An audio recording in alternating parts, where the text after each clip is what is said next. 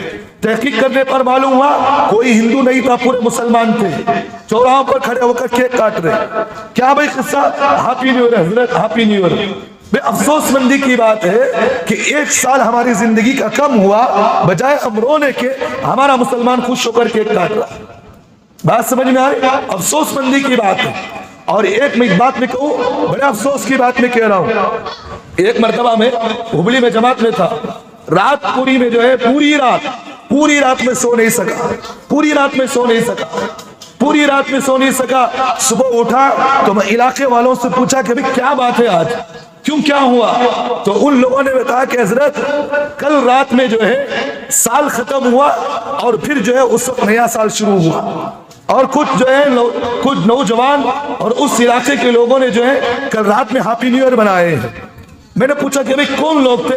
کیا کوئی ہندو تھا, کوئی غیر مسلم تھا, کوئی عیسائی تھا, کوئی یہودی تھا, کون تھا؟ بعد میں نے تحقیق کرنے کے بعد جب میں گشت میں گیا, جب مجھے بات معلوم ہوئی تو ان لوگوں نے مجھے بتایا کہ حضرت یہی وہ گھر ہے جو مسلمانوں کا گھر ہے. پوری رات اس جگہ پر عورتیں بھی ناچی ہیں, بچے بھی ناچے ہیں, بوڑھے بھی ناچے ہیں, گانے ڈال کر ناچے ہیں. مسجد کے سامنے کھڑے ہو کر کوئی غیر نہیں ناچ رہا, ہمارا مسلمان ناچ رہا. پوری رات ناچے گئی ہے. اور یہاں تک ہمیں معلوم ہوئی ہے اس رات کے اندر کئی مسلمان ہمارے شراب بھی پیتے ہیں, کئی مسلمان ہمارے جو لڑکیوں کے ساتھ عشق بازیاں بھی کرتی ہیں. اور یہاں تک مجھے تحقیقی بات معلوم ہے کہ اس رات کے اندر جتنا گناہ ہوتا ہے اور کوئی رات میں اتنا گناہ نہیں ہوتا. بات سمجھ میں آ رہی؟ اس رات کے اندر جتنی شراب کی عیاشیاں ہوتی ہیں, زنا کے اڈے اتنے کھلتے ہیں, اور کوئی جو اتنا گناہ اس وقت رات میں نہیں ہوتی. یہ ساری چیزیں وہ ہیں جو اللہ کے رسول صلی اللہ علیہ وسلم نے فرمایا شراب ایک ایسی چیز ہے ام الخبائث, اللہ کے رسول نے فرمایا. اور یہ شراب پینے کے بعد آدمی نیکی اور گناہ کے اندر تمیز نہیں کرتا, اچھے و برے میں تمیز نہیں کرتا. کتنے نوجوان ہمارے ایسے ہیں اس رات کے اندر, میں اگر جھوٹ بولوں تو آپ تحقیق کر کے دیکھیں, اپنے علاقے کے اندر تحقیق کر کے دیکھیں, اس رات کے اندر کتنے نوجوان شراب خریدنے کے لیے ہمارا مسلمان جا رہا ہے, اور کتنے مسلمان ہمارے کیک کاٹنے کے لیے چوراہوں پر کھڑے ہوتے. آپ خود دیکھیں, اپنی علاقے کی بات تحقیق کریں. ہو رہا نہیں ہو رہا اس گناہ پر, اور آدمی اس گناہ کو گناہ نہیں سمجھ رہا. بھئی انسان کے لیے اللہ کے رسول صلی اللہ علیہ وسلم نے فرمایا کہ آدمی کا جو وقت جو گزرتا ہے, دن جو گزرتے ہیں, وہ آدمی جو ہے قبر کے قریب ہوتا ہے. ایک سال ہمارے زندگی کا گزرا تو ہم قبر کے قریب ہوئے, ہم اللہ سے روئے, اللہ سے دعا کرے کہ اللہ ہمارا سال گزر گیا, ہم نے اپنی زندگی کے اندر کیا تبدیلی پیدا کی, ہم نے اپنی زندگی کے اندر کن چیزوں کو ہم نے تبدیلی لایا. بے نمازی تھے, ہم نے نمازی بن گئے, بہت اچھی بات ہے. ہم گناہ کر رہے تھے, گناہ کو چھوڑ دیے, اس سال ہم نے گناہ کو چھوڑا, بہت اچھی بات ہے. انسان کے اندر روزانہ تبدیلی کا مزاج پیدا ہونا چاہیے. تو اس لیے میرے بھائیوں ذہن میں رکھیے, یہ ہیپی نیو ایئر یہ سب چیزیں جو ہے اپنی زندگی کو برباد نہ کریں. وقت بجائے آوارگی میں لگانے کے, بیکار میں لگانے کے, اپنے اوقات کو اپنے گھر میں گزارے, عبادت میں گزارے اور مسجدوں میں گزارے. دعا کرے کہ اللہ تعالی ہم تمام کو عمل کی توفیق عطا فرمائے. وَأَقُولُ قَوْلِي هَذَا وَأَسْتَغْفِرُ اللَّهَ لِي وَلَكُمْ وَآخِرُ دَعْوَانَا الْحَمْدُ لِلَّهِ رَبِّ الْعَالَمِينَ.